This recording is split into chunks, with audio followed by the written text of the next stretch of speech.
Саламатсыңарбы балдар? Бүгін Қырғызстан тарихы бойынша онлайн сабағыбызды баштайбыз. Сабағыбыздың темасы Қырғызстандағы қоғамдық саяси тұрмыштағы өзгөрүүлөр, екінші бөлім. Бұл сабақ 11 класстың оқу китеби бойынша даярдалды. Сабақты даярдаган Мукаш Абдраев атындағы атайын адистештирилген музыкалык мектеп-интернатынын тарых мугалими Ажибаева Нурила Эргешбаевна. Сабақтың мақсаттарын мен танышып алалы. Билим берүүчүлүк багыты боюнча окуучулар Кыргызстандын мамлекеттик символдору, Кыргыз өкмөтүнүн жүргүзгөн иштери боюнча саясий партиялар жана коомдук уюмдардын иштери жөнүндө толук маалымат алышат. Өнүктүрүүчүлүк багыты боюнча окуучулар өз түшүнүгүн, оюн эркен айтуусу менен сынчыл ой жүгүртүүсү калыптанат. Тарбиялык багыты боюнча окуучулар көз карандысыздык үчүн күрөшүүгө, улуттук аралык ынтымакты сактоого тарбияланат. Сабакка колдонулган медиа материалдар PowerPoint, Google Classroom, YouTube жана Multirock сайттары болду.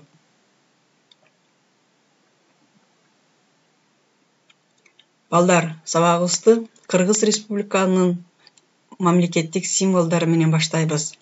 Кыргыз Республикасынын мамлекеттик желеги 1992 жылы 3 мартта Жогорку Кеңеш тарабынан бекитилген.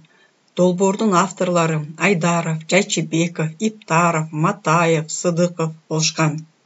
Кыргыздар желекти биримдиктин символу катары байыркы доордон бери эле пайдаланып келген. Академик Аскар Какиевдин пикири боюнча желек бул шарттуу аталыш. Кыргыздар аны желек, туу, байрак, асаба деп ар түрдүү атап келишкен. Ал эми чындыгында желек, туу, байрак, асаба желектин элементтери болуп эсептелет. Желек негизинен найзага окшогон жыгачтан, туудан жана ага бекитилген кездеме асабадан турат. Туунун учуна ашталган учтуу темир желек деп аталган. Туу менен желек ашталган жерге байрак илинген. Туу сайлат, ал эми асаба жайылат. Желеги туудан бөлүнбөй, жердин жүзү көрүнбөй, жер союлуп былкылдап, желеги алтын туу болду деп Манас эпосунда айтылган. Кыргыз Республикасынын мамлекеттик желегинин асабасынын түсү кызыл. Бул эрдиктин, кайратмандыктын символу катары эсептелет. Асабанын ортосундагы күндүн фонунда бейкутчулукту, байлыкты, кыргыз элинин дүйнө, чексиз аалам менен байланышын көрсөткөн боз үйдүн түндүгү тартылган. Асаба бекиген туунун түсү да кызыл. Анын башына темирден жасалып, алтын жалатылган желек ашталган.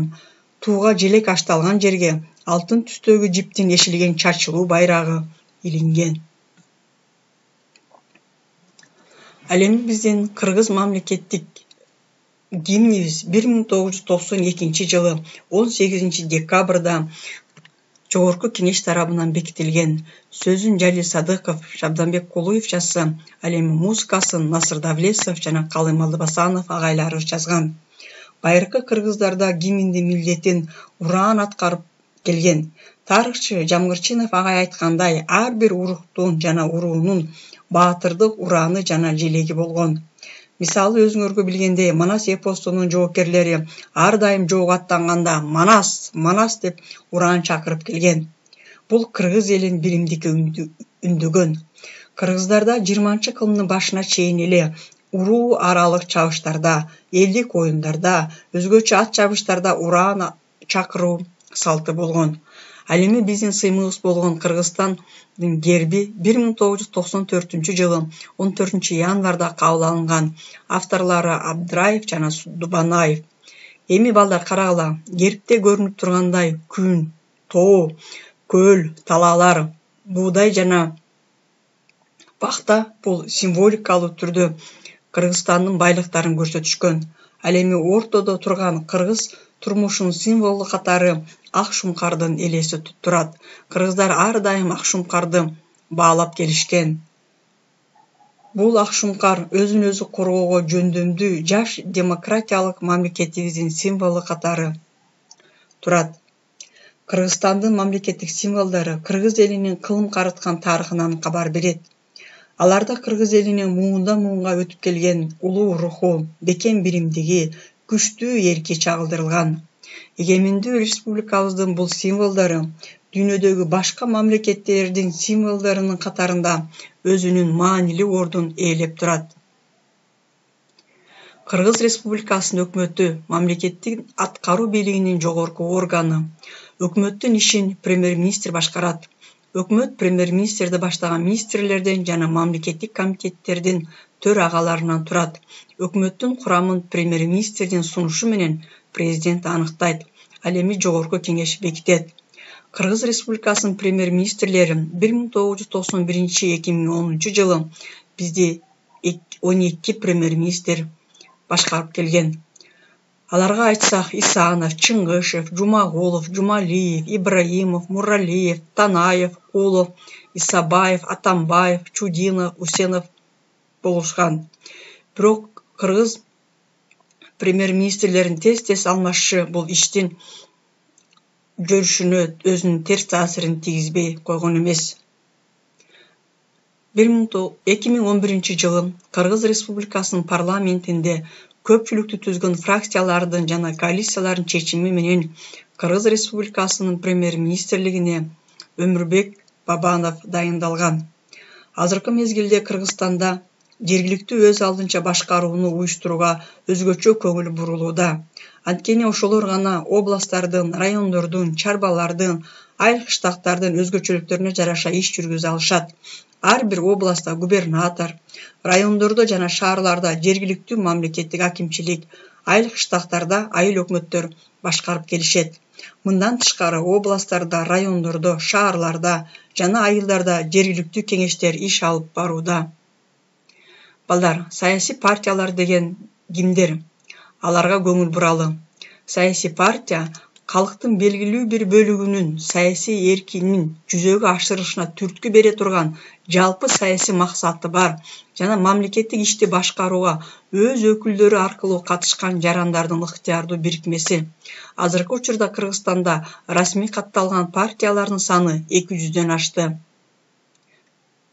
Кайра куруу жылдарында пайда болгон коомдук саясий уюмдар республиканын эгемендүүлүк шартында эркин иштей баштаган. Алардын укуктары Конституцияда берилген.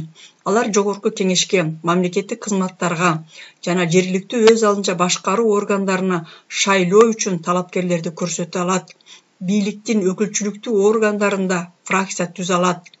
1990-2000 жылдары саясий партиялар тигил же бул саясий ишмер тарабынан уюштурулуп, ошол жетекчинин шайлоого катышуусун камсыз кылган. Мисалга келтирсек, Аскар Акаевди Алга Кыргызстан партиясы колдосо, Ак жол партиясы Курманбек Бакиевдин саясатын колдоп, алардын үй бүлөлүк авторитардык бийликтерин чыңдаган. Ошого карабастан Кыргызстандын саясий партиялары акырындык менен калыптанып өнүгө берген. 2000 жылдардын ортосунан баштап өлкөнүн коомдук саясий системасында партиялардын таасирлеринин жогорулушу байкалат. Азыркы мезгилде жогорку кеңешке шайлоолор, балдар өзүңөр билесиңер, партиялык тизмелер менен шайланат. 2010 жылы 10 октябрдагы болгон шайлоонун жыйынтыгындагы жогорку кеңештин составына көңүл буралы. Анда Ата журт партиясы 28, Кыргызстан социал-демократиялык партиясы 26, Арнамыз партиясы 25, Республика партиясы 23, Атамекен партиясы 18 мандатка ээ болгон. 2010 жылы декабрда Кыргызстан социал-демократиялык партиясы, Республика, Ата журт партияларынын жетекчилери коалициялык келишимге кол коюшкан. Ал эми Атамекен менен Арнамыз партиясы оппозицияга өткөн. Атамекен партиясын Өмүрбек Текебаев жетектесе, Арнамыз партиясын Феликс Кулов жетектеген. Ал эми 2015 жылы 4 октябрда болгон жогорку кеңештин шайлоосунун жыйынтыгына көңүл буралы. Анда Кыргызстан социал-демократиялык партиясы 28 мандатка, Республика Ата журт партиясы 28 мандатка, Кыргызстан партиясы 18 мандатка, Өнүгүү Кыргызстан партиясы 13 мандатка, Бир бол партиясы 12 мандатка, Атамекен партиясы 11 мандатка ээ болгон. Бул жылы балдар билесиңер, 2020 жылы 4 октябрда кезектеги жогорку кеңешке шайлоолор болот. Та ушул шайлоодо партиялардын саясий активдүүлүгүн байкасак болот. Ошондой эле эгемендүүлүк жылдарыбызда саясий партиялардан башка бизде профсоюздар, өкмөттүк эмес уюмдар да иштейт. Азыркы мезгилде өкмөттүк эмес уюмдардын саны 6000ден ашты. Алардын бардыгы кыргыз элибиздин ар кандай көйгөйлөрүн чечип келүүдө. Кыргызстанда экономикалык, социалдык тармактардагы өтө маанилүү маселелерди чечүүгө багытталган уюмдар да иштөөдө. Алардын катарына бул азиздер жана дүлөйлөр коомдору кирет. Алардын ишмердигин колдоо үчүн Кыргыз өкмөтү бир катар чечимдерди кабыл алган. 1998-жылы Кыргыз Республикасынын президентинин алдында майыптардын иштери боюнча совет түзүлгөн. 1999-жылы майыптарды колдоо боюнча улуттук программа кабыл алынган. Кыргызстанда кыргыз азиздер жана дүлөйлөр коому 1937-жылы эле уюшулган. Уюмдун 10 миңдей мүчөсү бар. Алар үчүн адистештирилген 11 ишкана, 6 балдар бакчасы, 4 орто мектеп иштейт.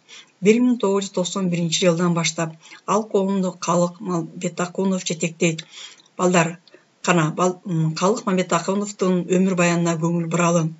Калык Мамбетакунов Барктабасович 1952-жылы Ысык Көл областы Жети Өгүз районундагы Чоң Кызыл Суу айылында туулган. 16 жашында көзү көрбөй калган. Кыргыз мамлекеттик университетинин тарых факультетин артыкчылык диплом менен бүтүргөн. Өзүнүн эмгек жолун Каракол шаарындагы азиздер жана дүлөйлөрдү үйрөтүү өндүрүшүнүн ишканасында баштаган. Кийин ал жерде ал ишкананын директору болуп иштеген. Кийин 1981-86 жылдары Жалал-Абадтагы, 1986-91 жылдары Бишкектеги азиздер жана дүлөйлөр ишканасынын директору болду.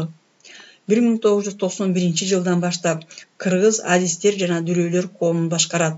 Ал эми 2001 жылдан баштап Азия өлкөлөрүнүн вице-президенти болуп иштейт. Калык Мамбетакунов өзүнүн тармагында көп алгылыктуу иштерди аткарган, элдин сыймыгына ээ болгон коомдук ишмер болуп эсептелет. Балдар, темабызды аяктадык. Эми бышыктоо үчүн суроолорго көңүл буралы. Мамлекетибиздин символдору качан кабыл алынган? Кыргыз Республикасынын өкмөтү кандай иштерди аткарат? Кыргызстандагы саясий партияларды билесиң. Жогорку кеңешке шайлоолор качан болгон? Белгилүү коомдук ишмер Калык Мамбетакунов жөнүндө эмне билесиң? Мына балдар, бүгүнкү сабагыбызда мамлекетибиздин символу болгон желек, гимн, гербтери менен Кыргыз Республикасынын өкмөтүнүн иштери жөнүндө, саясий партиялардын жогорку кеңештеги мандаттарынын составы боюнча белгилүү коомдук ишмер Калык Мамбетакунов жөнүндө кеңири маалымат алдыңар деп ойлойм. Үйгө тапшырма, китептеги 27 параграфты жана мультиурок, классрум, ютубтагы материалдар менен таанышып, тестке даярданабыз. Көңүл бурганыңыздар үчүн чоң рахмат.